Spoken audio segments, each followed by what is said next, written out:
Welcome to the deep dive. Today we're tackling, well, a really ambitious subject.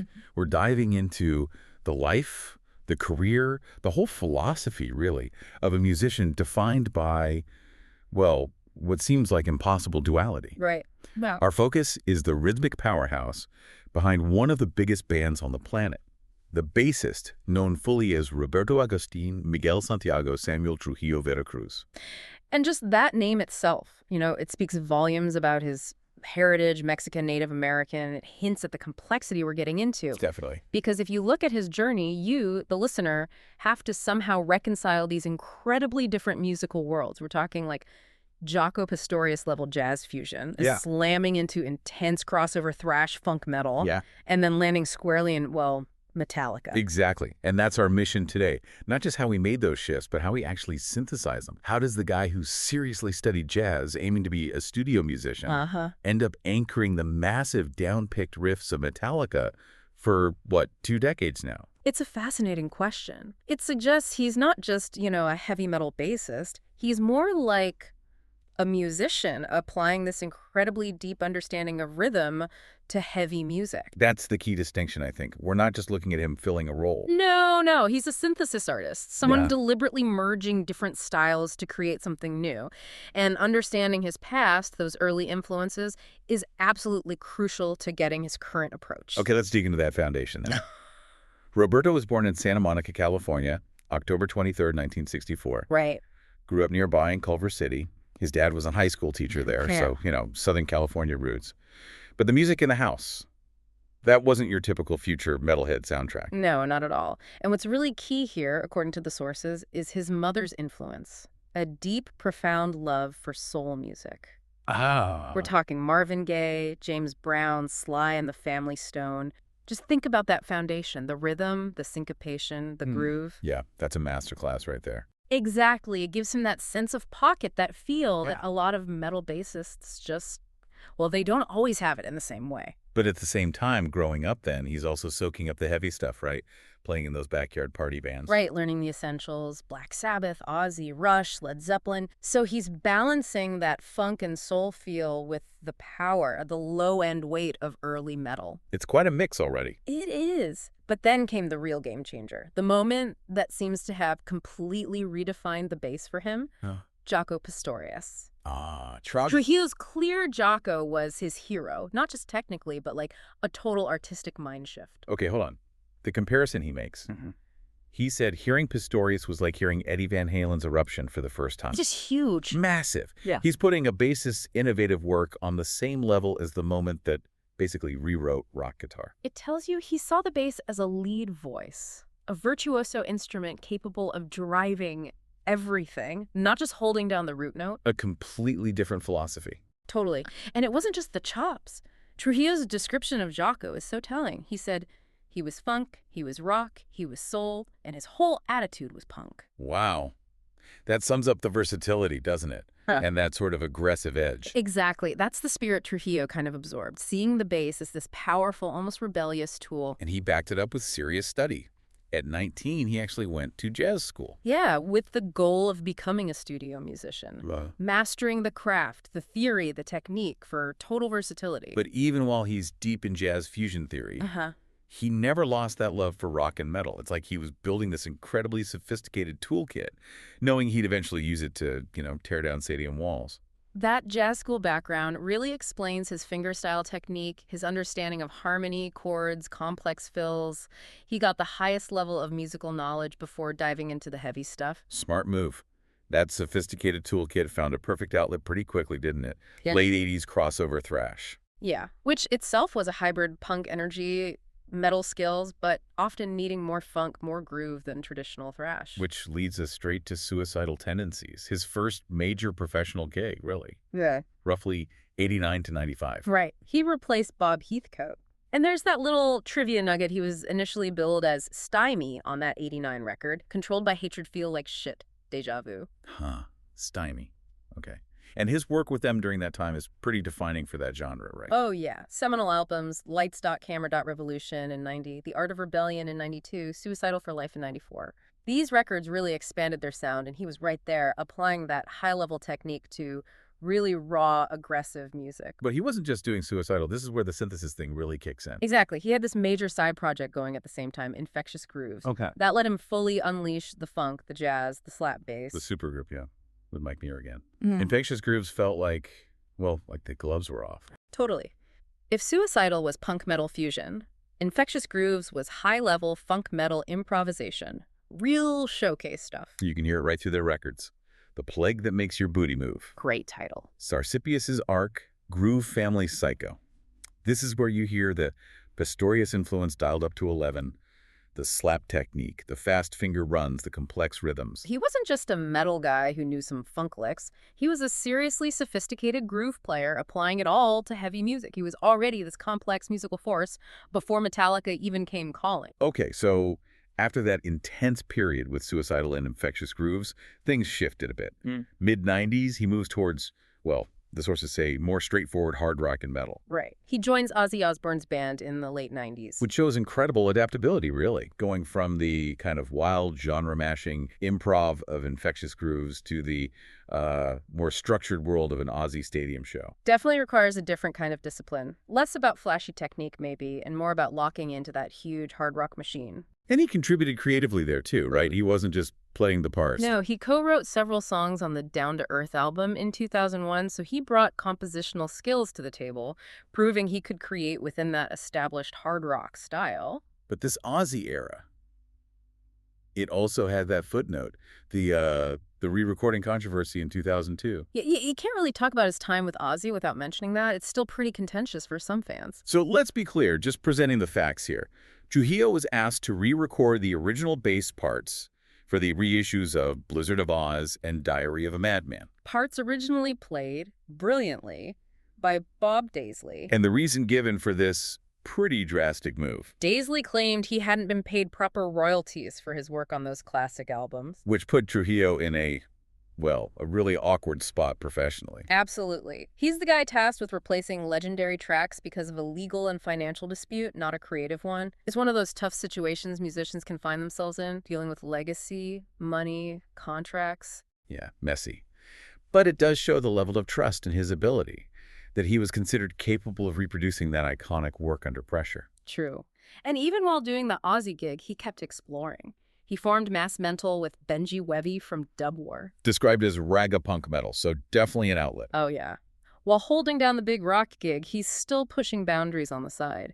They release an album in Japan, a live album too.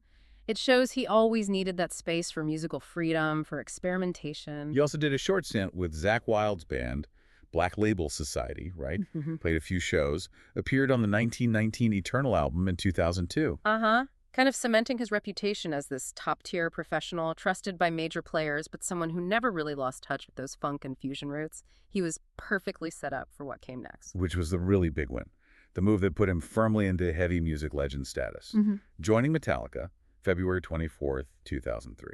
Filling that huge void left after Jason Newsted resigned 2 years earlier, a period where producer Bob Rock had been handling bass duties in the studio. And it wasn't like they just picked a name out of a hat. No, absolutely not.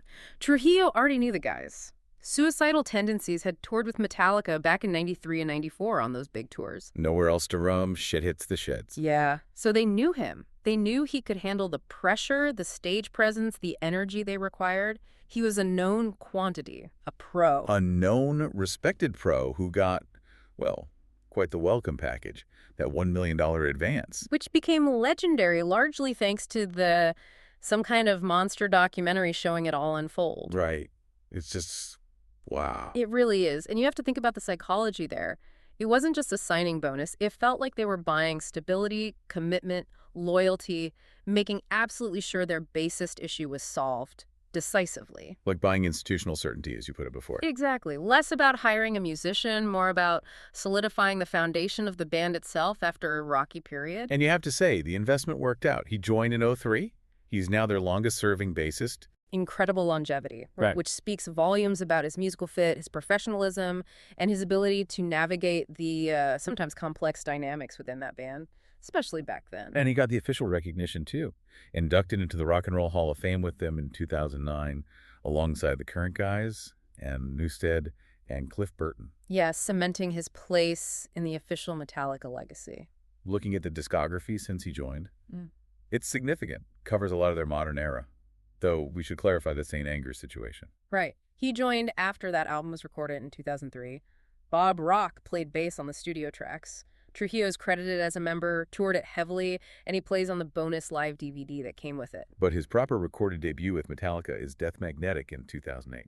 which was a really important album for them, a deliberate return to more complex, thrashy structures. And his background must have been perfect for that. Absolutely. That rhythmic sophistication, the ability to handle syncopation and add groove within those intricate riffs, it was crucial in helping them recapture that classic feel, but with a modern edge. And since then, the pace hasn't let up. You've got the Lou Reed collaboration, Lulu, in 2011. Which definitely would have drawn on his improvisational skills. Then Hardwired to self-destruct in 2016, the big orchestral S&M 2 project in 2020, and most recently, 72 Seasons in 2023. Across all those different sounds and projects, he's been the consistent anchor. He brings that Pistorius-level complexity, but knows exactly how to apply it to Hetfield's rhythm playing, when to just lay down the root, when to add a chord, a harmonic. It's that musical intelligence that makes him fit so well. It all comes back to the technique, doesn't it? The foundation he built early on is playing style, overwhelmingly finger style. Yeah, which is significant in Metallica history. Jason Newsted, mostly pick. Aggressive, clicky sound. Cliff Burton. Exclusively finger style. So Trujillo brought back that warmer, more dynamic finger approach, which arguably works really well with their more complex modern arrangements. And his specific techniques. They're not typical rock-based stuff. The sources mention playing massive chords and these complex chord-based harmonics. Right.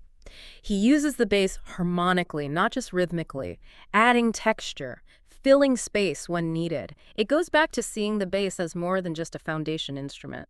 And of course, the slap bass. We don't hear it on the Metallica studio albums. No, not really, but it was huge in his funk days, and he definitely brought it out live, especially in solos. That Jungle Essence solo from the 2004 tour. That was something else for a Metallica show back then. Slap bass, effects, complex finger work. A real virtuoso moment. Yeah, it was like a direct link back to Infectious Grooves, back to Jocko, right there in the middle of a metal concert. Showed he wasn't going to just bury that part of his playing. Yeah, this is fascinating. His method for writing things down. Yeah. He developed his own code for bass arrangements. Inspired by an article by Pino Palladino, the session legend. Why do that? Why create a personal shorthand? Well, think about the situation he described using it in recording Jerry Cantrell's Degradation Trip. He said he was working from these little Houdrat demos where the bass was almost impossible to hear clearly. He needed a precise system to capture every little rhythmic nuance, ghost notes, slaps, pops, mutes, stuff that standard notation might miss, especially against complex drums. It's that studio musician discipline again. Super meticulous. Exactly. The jazz school training never really left him. Okay, let's talk gear. The tools of the trade. With Metallica, it's mainly Warwick Streamer basses, right? 4 and 5 strings. Yeah, that's his core sound with them. He even has his own signature Warwick Streamer. It came out in 2010. But he uses other stuff too, reflecting his whole career. For Nama's Gravity 5 strings, one with a silver finish and blue flames. That's the one, EMG pickups. He also has a Zahn Sonus RT signature model. And in the past, he's used Tobias, ESP, Music Man, almost always 5 strings, clearly likes that extended range. Though he did use a Fender P-Bass sometimes back with Ozzy and Black Label Society. Right. Classic choice for that sound. For amps, it's Ampeg. Big, powerful sound. And his strings are custom Jim Dunlop icons. Taper core, stainless steel. Except for the B string, which is non-tapered for extra tension. Crucial for those low tunings. But the gear story. The most amazing piece, it has to be the Jocko connection. Oh, absolutely. Trujillo is the current custodian, the caretaker of Jaco Pastorius's legendary bass of doom. That's just incredible. The actual 62 fretless jazz bass that Jocko used on everything. The very one. And the fact that Trujillo is entrusted with it and has even played it on stage with Metallica, it's this profound link back to his hero, bridging those worlds in the most tangible way possible. Wow. And his live sound. It's not just bass into amp. He's got a pretty complex pedal board. Yeah, it's a real toolkit. You've got an Electro Harmonics Qtron for that envelope filter sound, Tech 21 Sansamp DI, Tech 21 XXL for dirt, an MXR SmartGate for noise, a Morley wah, and a Boss Octave pedal, all run clean with Voodoo Lab power. That's a lot of options for texture and dynamics, more than you might expect in straight-up metal. Definitely. And his dedication to Jaco goes beyond just playing or owning the bass. He produced the documentary Jocko back in 2012. Right, now directed by Stephen Kijak and Paul Marchand. It even became the official film of Record Store Day in 2014. It just shows his commitment to championing that legacy, ensuring that kind of groundbreaking musicianship gets seen. He's actively using his platform in the metal world to promote high-level fusion. It's a really unique position he holds. Okay, moving beyond the music slightly. His personal life seems grounded, collaborative. Yeah, married, son, and a daughter. And his wife, Chloe, is an artist. She did that amazing pyrography design, the Aztec calendar, on one of his basses. That's beautiful. A visual link between his art, family, and heritage right there on his instrument. And the musical legacy is continuing, very directly. His son, Trujillo. He's making waves, isn't he? Bassist for OTTTO, and Yeah. significantly, he plays bass for Suicidal Tendencies now, too. It's incredible. The son of the Metallica bassist is playing in the band that gave his dad his first big break. He even filled in for Korn on tour when he was, 12? Crazy. It connects all these generations of heavy music. That funk thrash lineage keeps going. And Robert's own visibility. It's Yeah. huge. Beyond music, he's been a character in Guitar Hero, Metallica. Of course. And Tony Hawk's Pro Skater HD, if you have the right DLC pack. That's right, the Pro Skater 3 HD Revert Pack, plus him and all of Metallica are playable in Fortnite. So he spans classic thrash gaming, skateboarding sims, and modern battle royales. Talk about cultural reach. And we have all this visual documentation, too. Some Kind of Monster, the Big Four concert films, his own Jocko documentary. He's a very well-documented figure in music history. So looking back at everything we've covered, what's the big takeaway? For me, it's not just the skill, it's how smoothly he moved between jazz, fusion, funk, metal. He didn't leave things behind, he brought them with him. Exactly. He weaponized those diverse influences. His core strength isn't just playing metal, it's the deep rhythmic sophistication from soul, from James Brown, and especially from Jocko. That's why he fits Metallica so well now, bringing groove and complexity. It ensures his rhythm section work is always smart, always has that underlying feel. Which brings us to that final thought for you, the listener. What does this incredible duality anchoring Metallica while championing Jaco Pastorius, even caring for the Bass of Doom, tell us about genre itself? Yeah. Here's a guy excelling at the peak of heavy metal while simultaneously preserving this high art jazz legacy. Maybe it suggests that for the truly great musicians, those genre borders, they're kind of meaningless, just points on a map during a much bigger journey of synthesis. A journey that's still ongoing. A really provocative thought to end on. Thank you for sharing all that insight today. My pleasure. It's a fascinating career to unpack.